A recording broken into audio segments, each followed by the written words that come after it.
Hi, this video is going to be made for those of you who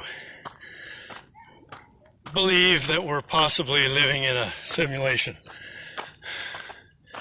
So I got this idea to make a video to help you understand that we are living in a type of simulation. It's not quite like the ones that you play in the video games, except Second Life is a good analogy to use. I don't know if you've ever played that game, simulation, but I played it enough to understand that you need a really good fast computer to render everything fast so that it looks more real. But it is I'll go up this way. It is a good analogy to use to help understand how we experience life. Eternal life, that is, because we're living in a system that was built by a creator to go on its own forever and ever. What do I mean by that?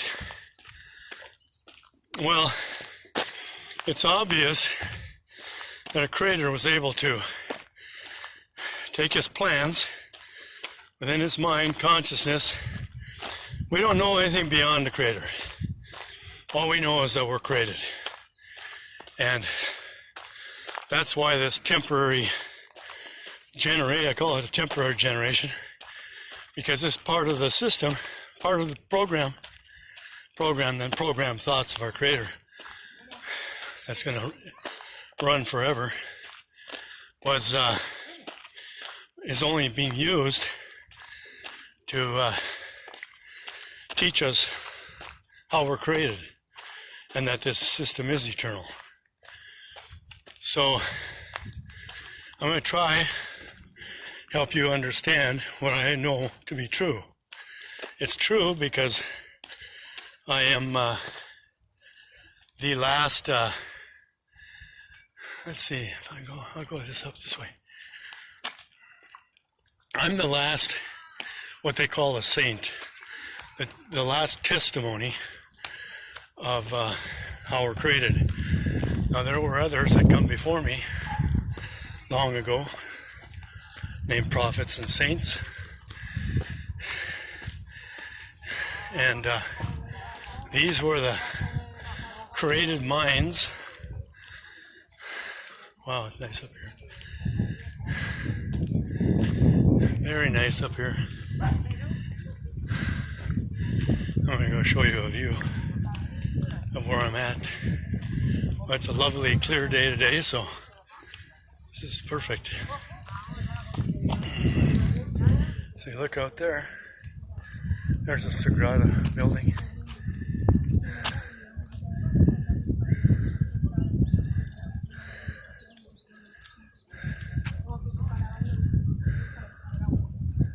Stair goes down. That goes down to the street. But I'm going to go up the hill here.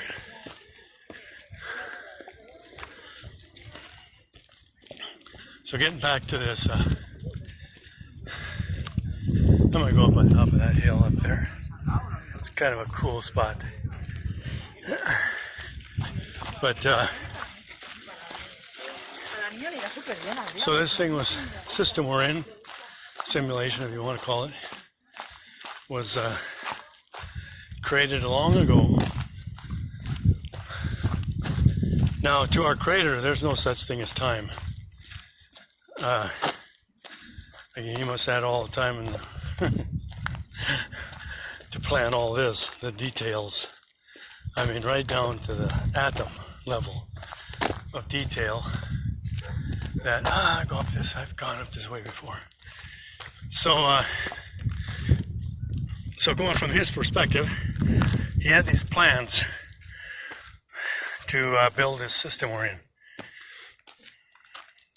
So the first thing he had to do was create a way to convert his thoughts into a system that will run the program, that's eternal, makes it eternal. And that's called the servant. It's the servant of God. It's like the AI system that makes everything continue on and on and on. Now the energy that is used to keep this running is the energy that makes it happen. It's the vibrations that were spoken into existence. So the servant is also the way he spoke this energy into existence. We scientists say that this energy has always been there. No, it's not true. It was spoken into existence. So all his plans were put into action into very, very tiny vibrations that cannot be detected with scientific equipment. Because scientific equipment comes from information called the beast. And that's part of this temporary plan to teach us how we're created. So anything that human beings, and we're also illusions, the visible part of us, anything that we're used for to bring into this visible realm, the visible part of the program, came from information called the beast. Very important to understand this information, because what happens is, starting from when man first started building mud bricks, he got information of squares and rectangles and triangles by observing the night sky. And there was a flood, which means most of the water was up and above the earth at one time. So after the flood, it exposed the night sky. Now this happened a long, long time ago. There's stories about, the flood. And then of course Noah and the ark saving the animals. But you gotta understand, we're living in a simulation. So it doesn't matter to the mind's processing information before that happened, because that's all wiped out. So in Noah's mind, he was told that to build this boat, whatever. It doesn't matter. That really doesn't matter. There got to be a new age after the flood. And the purpose of it was for human beings to start building the visible things that we use on a daily basis, including these computers and stuff. And that all started a very, very long time ago. And like I said, after the flood. So as a human being involved in building something, that information is then put in memory in the program. And why is that? Well, because so other created minds can see it. It's hard to explain, but if you play the game Second Life, for example, when you're in that system, when you're playing that game or involved in that simulation, you can take and build something that you can see, and then of course that information is then stored in the game, so that other users, when they're playing it from their perspective online, then they can see the building that you built, because whatever you build is added to the game. So so that's how our life is experienced then is when we build something, it's stored as information in the system and for others to see it. So if I build a house, for example, I buy a piece of land and I build a house, then that information is stored in the system. It also goes into your personal memory. So not only do we have personal memory that we can recall, sort of. Some people have good memories, or they're given this ability to remember lots of details in their life and what they did. And then others, not so. Like me, I didn't get that great of a memory to remember all the details, but I was good at concepts. My mind I can understand concepts very well. So you don't have to give me a whole lot of details to understand how things are built or whatever. So anyway, what you're involved with in building of something goes into memory for other created minds who process that information so they can see the image too. And it's the same way as in the simulation game. So if you build a house in that simulation, that goes into stored information, memorized. Because whatever you add to it is stored there. So if you go into Second Life today, you'll see all kinds of simulated buildings that people have built. Very interesting how that works. And then they also have personal memory. So you have your personal memory, you remember how you built it and all that. But that is in your mind. You're the operator of the avatar that builds those buildings. So that memory is stored in this system that we're in, that we're all involved in. That's your personal memory. You remember. The program doesn't remember that for you, but your mind does. Processes it and stores it in the system that we're involved in this world.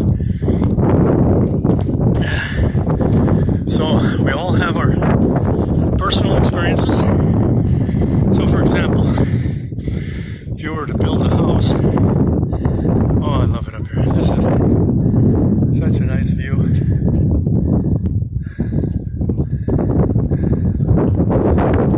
I think I might go to the top of that hill.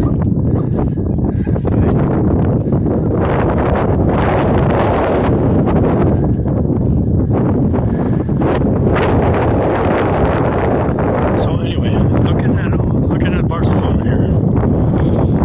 The reason I'm able to see it is because everything that was built, all these buildings, are all stored as data in the system, like Second Life.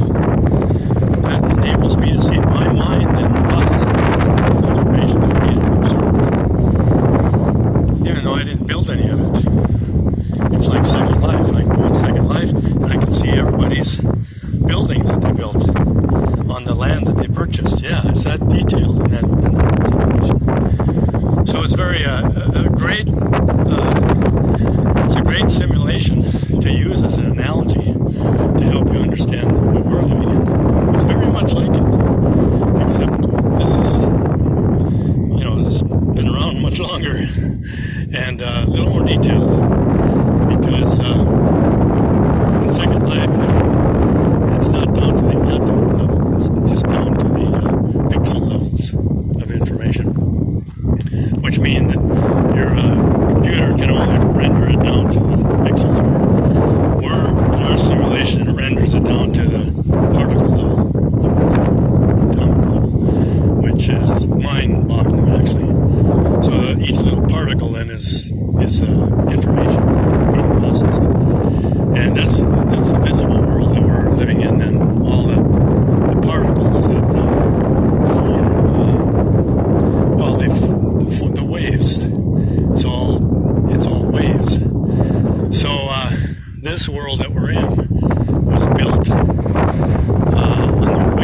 atomic scale. One wavelength then is the smallest bit of information, whereas a computer reads zeros and ones, and that's called a bit of information. But that's just basically an on and off switch in your computing processing.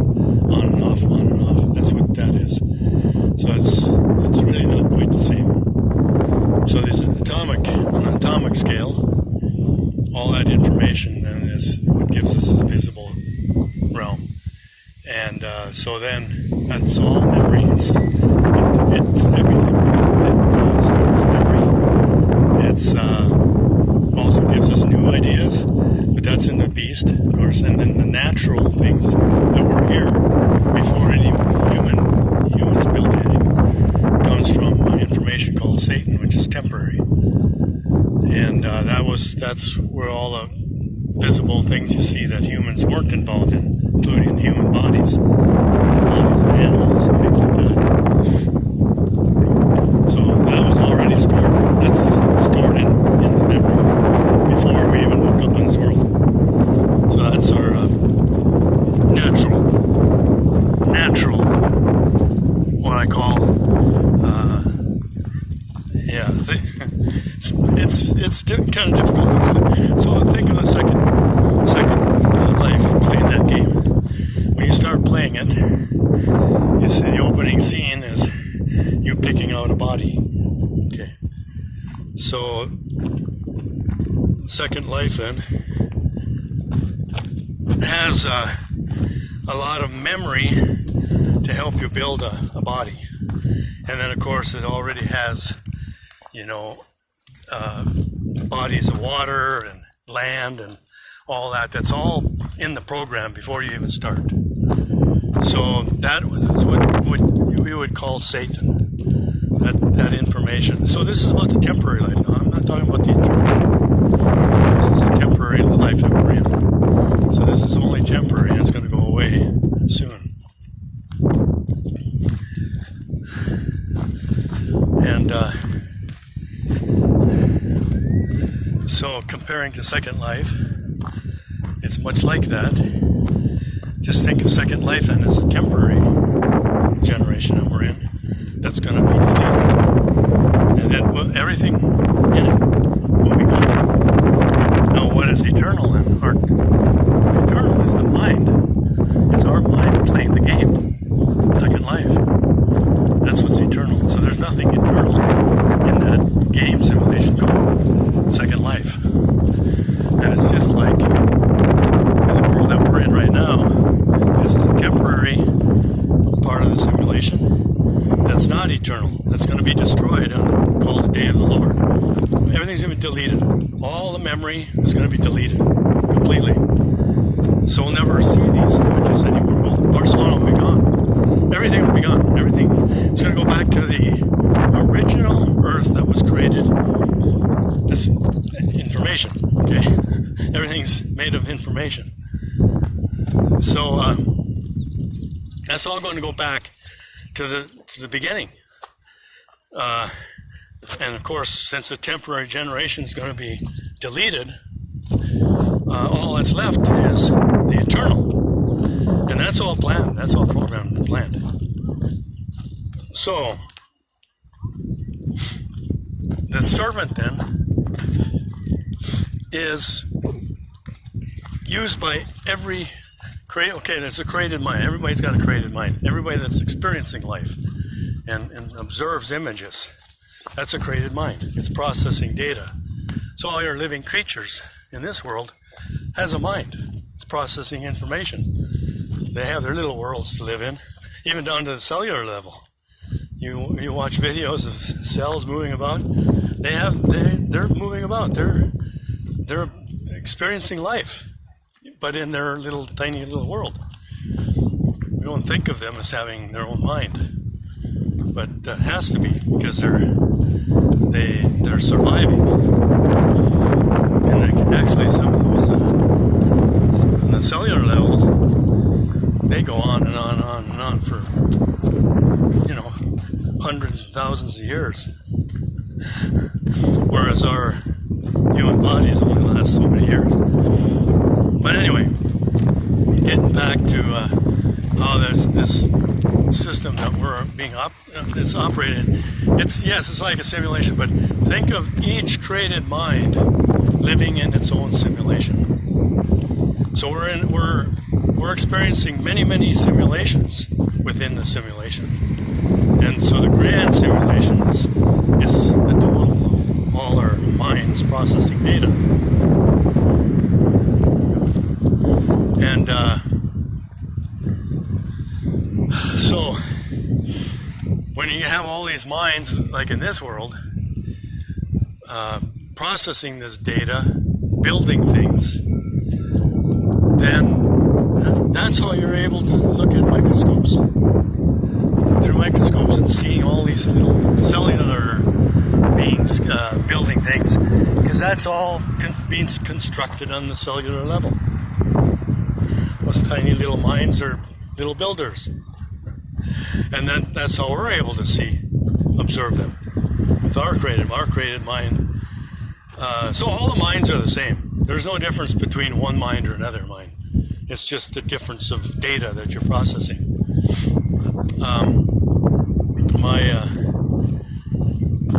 My mind was converted into, took 28 and a half years to convert it from processing this temporary data, Satan and the Beast, into the eternal.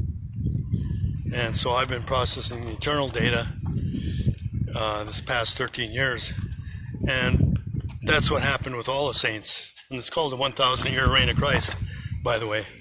And there was a first witness that lasted about 300 years.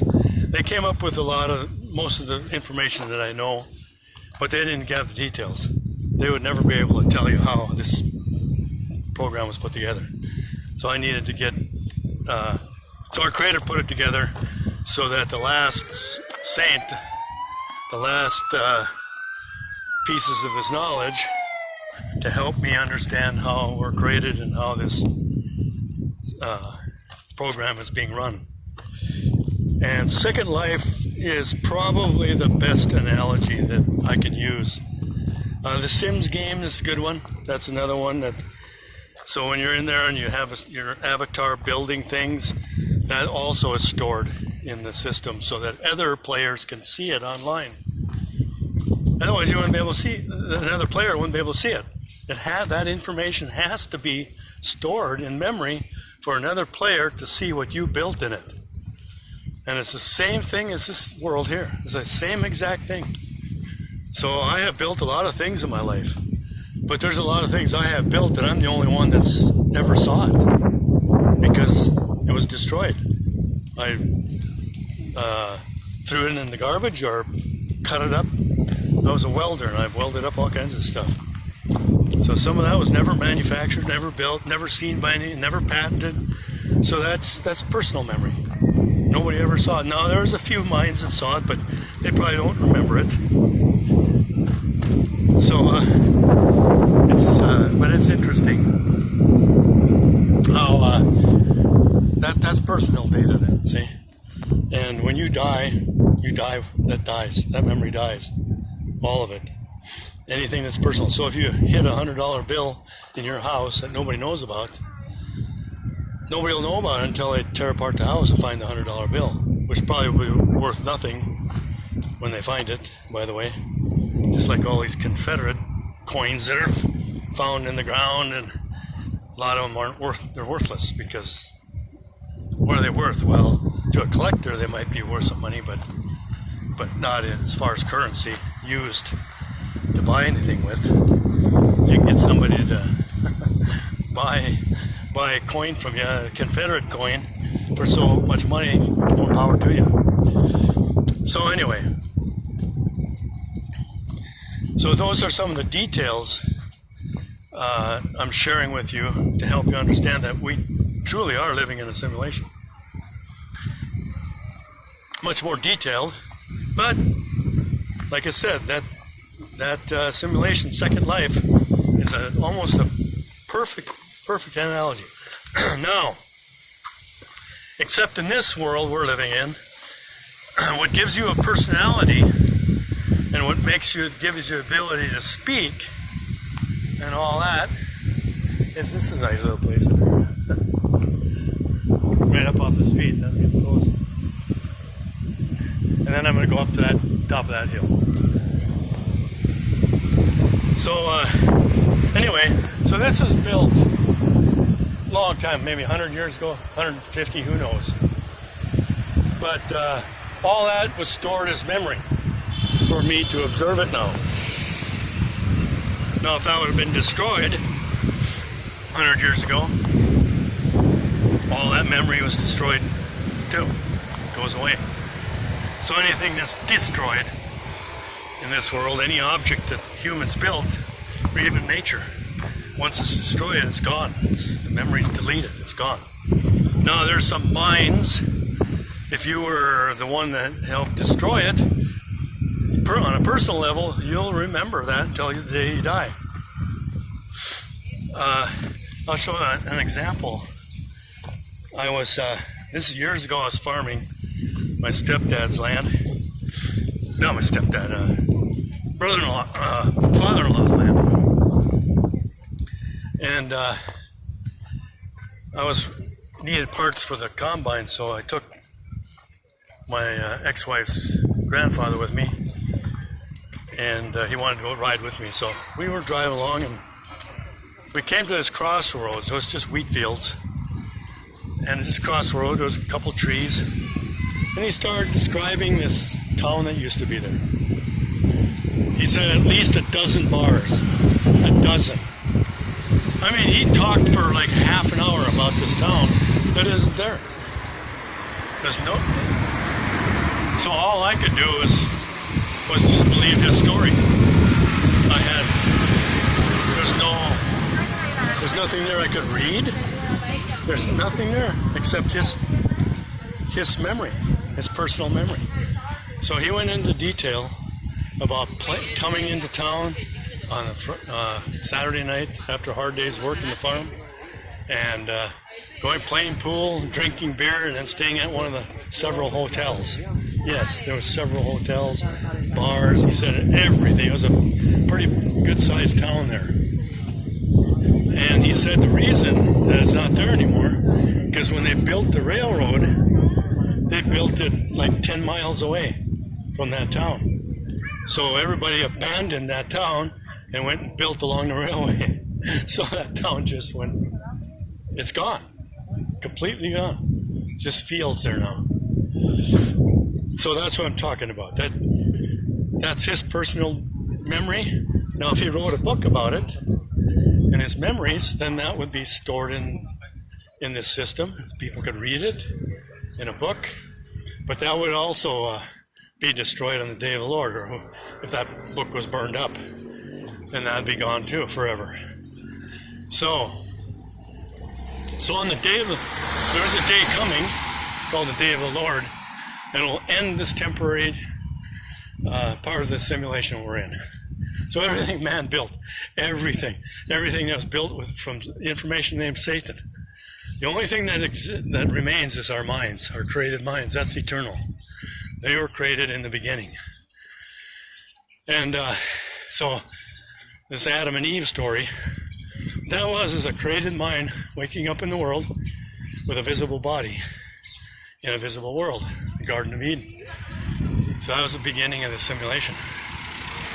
And of course there's a story that goes behind it. They were deceived and ate of the wrong tree, but that was a well-planned part of this program to take us into the temporary generation, eating of the tree of the knowledge of good and evil,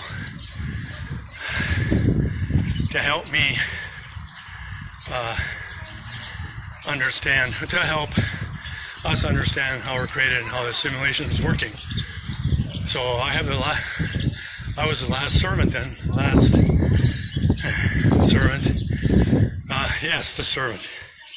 Because the servant is everything in this world.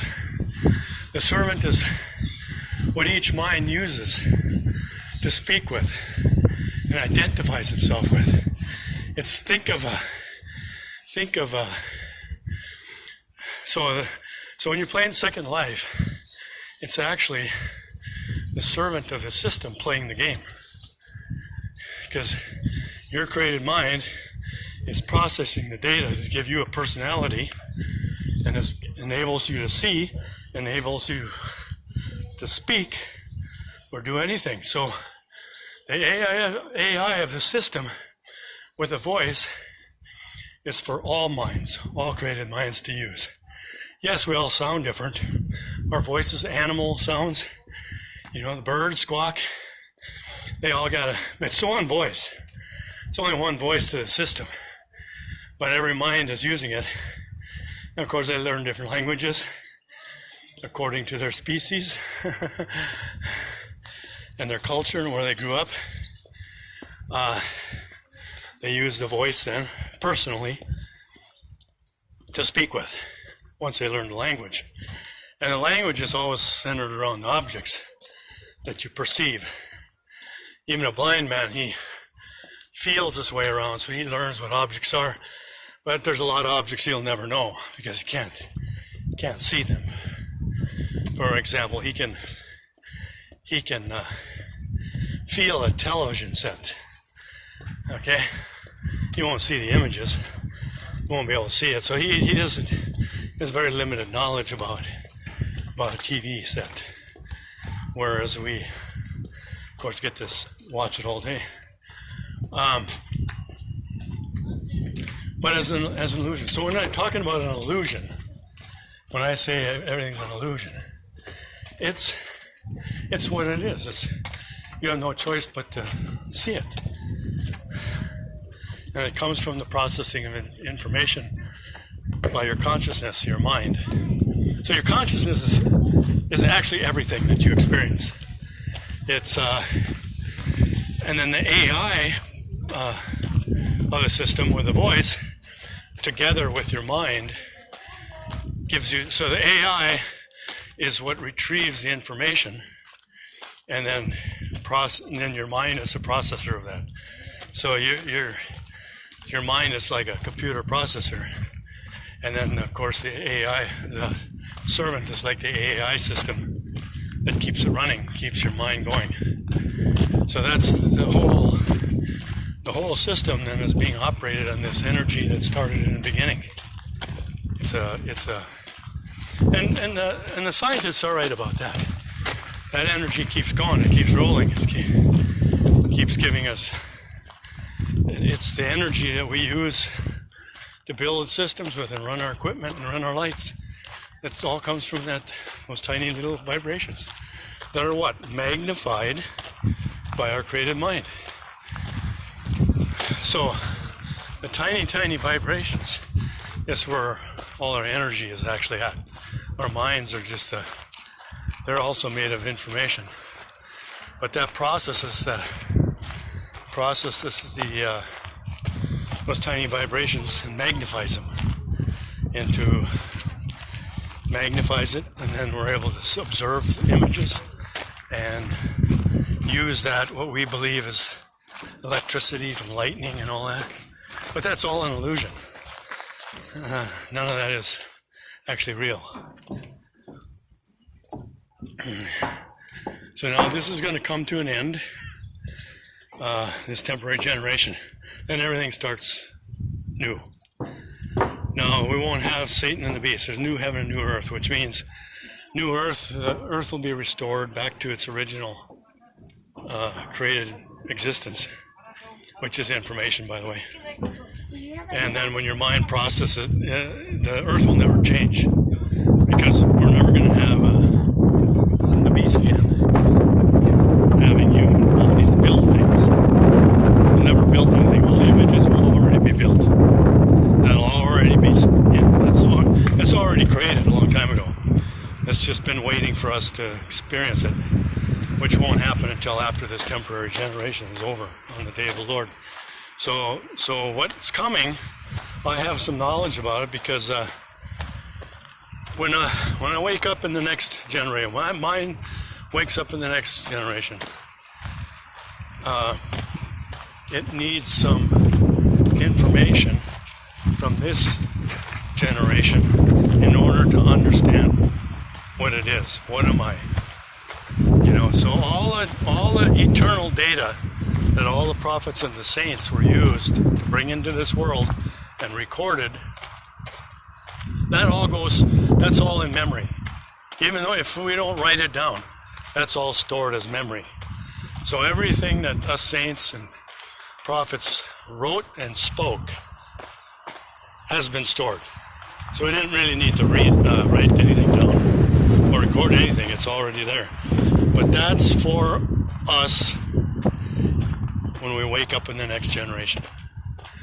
So when our mind wakes up, we're going to be speaking a different language, of course, but that knowledge of eternal knowledge how we're created and how this simulation works will be there. And then, of course, the minds will wake up and start getting this process data, or data processed from this temporary generation into knowledge that we can understand. So we'll learn real quickly how we're created and what we're going to observe in the future. So we're going to learn that everything's an illusion, and that nothing's real. So we'll never be worried about anything, because we'll understand everything. Every mind will get the knowledge to understand. And then, of course, everything's new in the next life, because it's all new data that none of us have ever processed before. And all what happened in this temporary generation is going to be gone. Never again. Because it's just going to be simply destroyed, burned up. Burned up, high heat. High heat melts it up, and it converts that energy,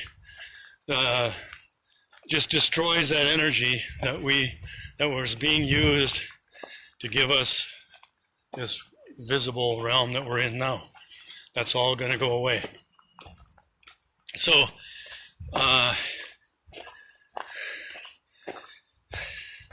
then in the next, when we wake up in the next generation, we'll learn what we are, how we're created, what we're involved in, and then we'll know that our minds are just processing this information to give us wonderful experiences, simulations then. So each created mind will have a series of simulations. You can call them dreams, whatever you want to call them. Doesn't make any difference. It's all programmed, all planned for you to experience life forever. So when you die in this world, it's no big deal. Death is it's simply nothing to be concerned about, because we're created eternal. Our minds, okay, that's the processing machines. That's the processor of who we are. And without it, we wouldn't exist. So we need to have a mind, and that's eternal. That was created long ago. And then when you wake up in this world, in a human form, your birth through a womb makes you believe that that's how you're created. No, that's not how we're created. We're created as information. Our minds were created a long time ago. So we're just living according to the programmed thoughts of our Creator. Everything was planned. So we had to plan the beginning and the end and everything in between. Everything, every detail, every tiny little detail was planned. So when we build something, that was already planned. That was already, and it's put in the minds of some people that actually end up building that come from the planned, programmed thoughts called the beast. So everything that's built by humans was planned a long, long time ago in the beginning, before any creation existed.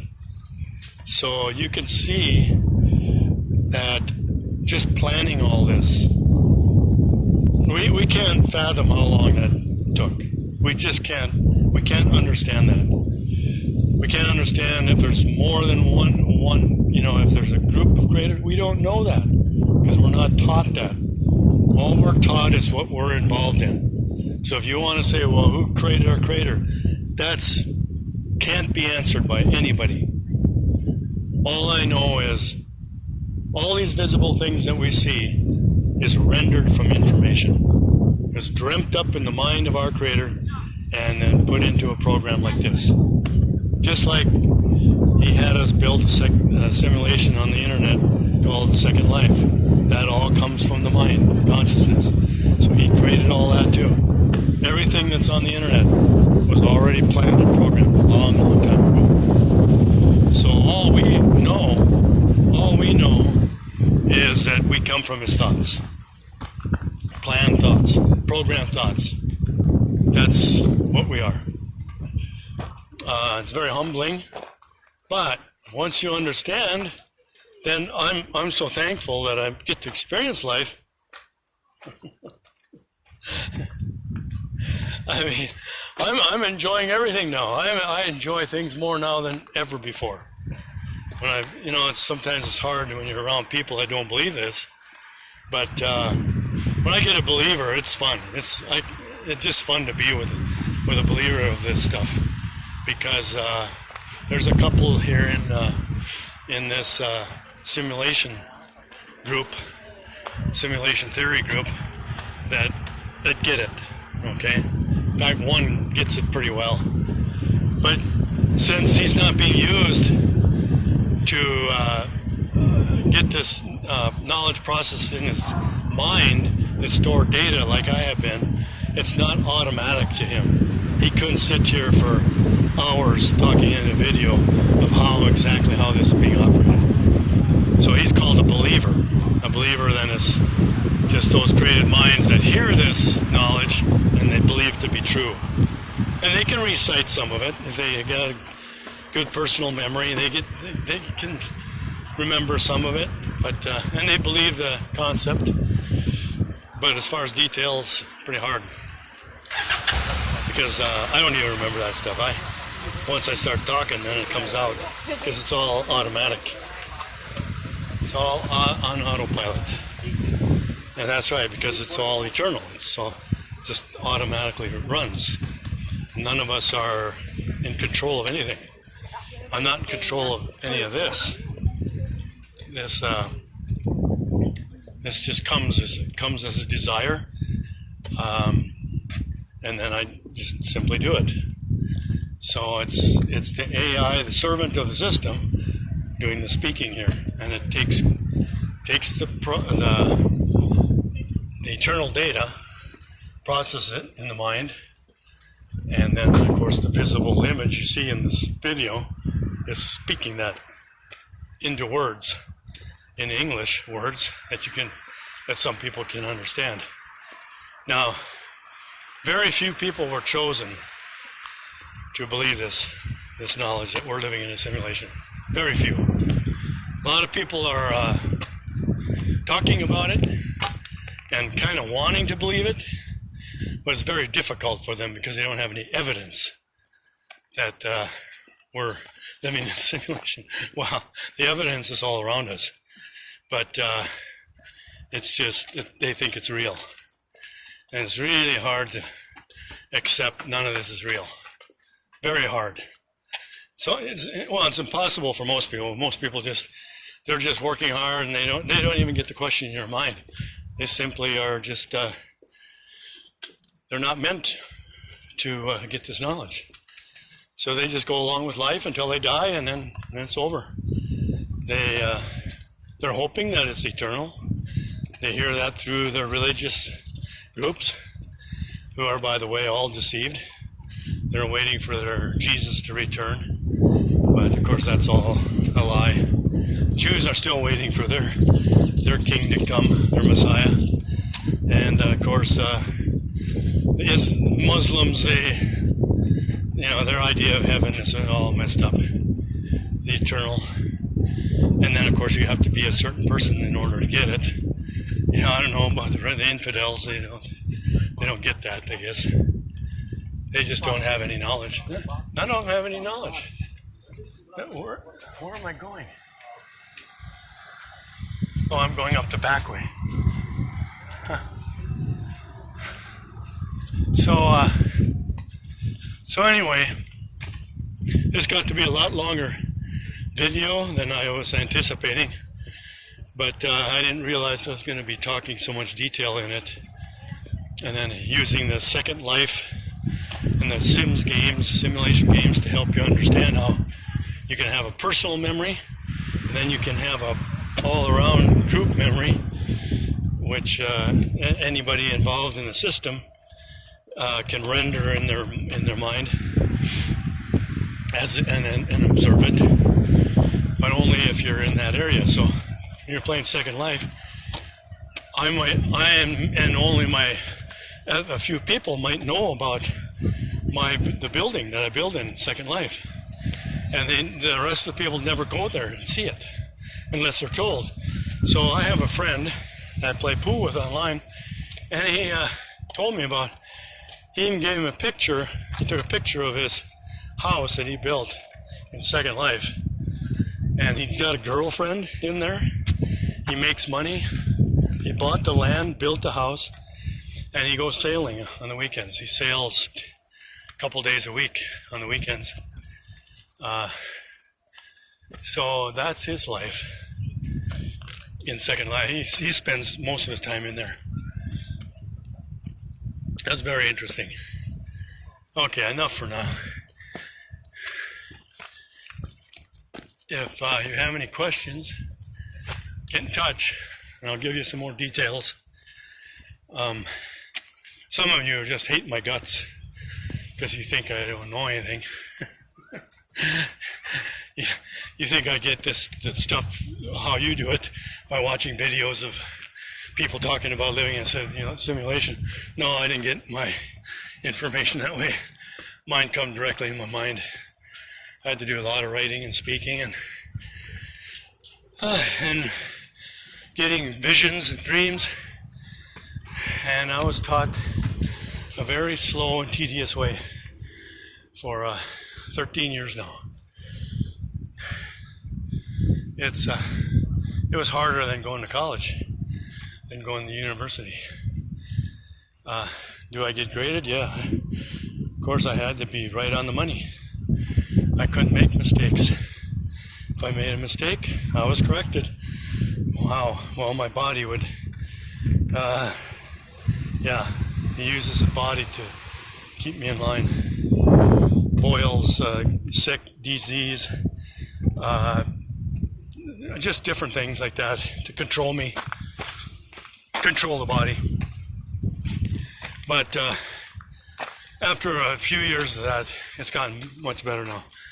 I don't, it's just little bits here and there.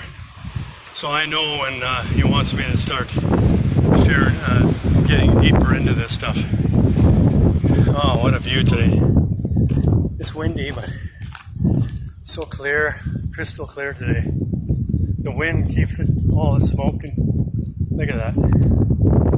TV Davo up there. And then I just came from it. So this is another hill, just to show you. Now remember, none of this is real. It's all an illusion rendered in my mind. But you can see it because of the way it's built, even through videos. It's all just processed information in your mind. Your mind is rendering all this. So if you're watching this video and see all these images, it's because all this was stored in it's information. And my personal ability to use this camera and show it to you, now that also goes into memory. You see? This phone, everything goes into memory for other people to observe it. So without me doing this, you would never see what you just saw. You'd have to use somebody else's camera or come here yourself. Oh yeah, there's a lot of detail. I could go into much, much more detail than what I have been speaking to you this last, it's almost 50 minutes now already. And I can go on for hours actually. But I think this will cover, it'll cover it pretty well. So, at least for you people that are thinking that we're living in a simulation, this should help you understand more clearly of the simulation we're involved in. And like I said, your personal experience is your own simulation, because it's personal to you. It's like a dream, your own dream. On one other detail, you're created as male and female, so in the next life, you're going to have a partner to be with in all your experiences. The partner's going to have, a lot of times we won't have bodies, but when you do have a body, you're going to have a partner with you and experience life together. So that's cool. That didn't happen in this generation. Temporary. Only Adam and Eve, male and then female. They were the only ones that experienced that. So yeah, here this used to be they had cannons here. This was a mountain that the military used to defend. They'd shoot boats and stuff, shoot at boats coming in from the Mediterranean, or by air, World War II. They used them to fight, shoot at airplanes and stuff. So, see, they're not here. The cannons used to be here. That's where they were. One here, one over there. And then these are old buildings here that the military used to be. So this is just history, to us. It's all been deleted. Now there's some information here. Okay, like that. Officers' barracks. Not much detail, but those officers that lived here could tell you all kinds of stories if they were alive today. And I'm sure none of them wrote books about it. There might be some book around that some officer who lived up here and actually shot the weapons. There might be a book like that, but probably that wasn't a hit. Might be sitting in some library somewhere, rotting away. All that information will be destroyed. So as you can see, I have a pretty good understanding of this simulation we're in. And I can use many kinds of analogies and ways to help you understand it. But if you're not chosen to believe it, you'll just reject everything. In fact, you won't make it this far. You listen to the first minute or two and quit listening. That's okay. The one that listens to the whole thing gets the knowledge. See you later. Bye.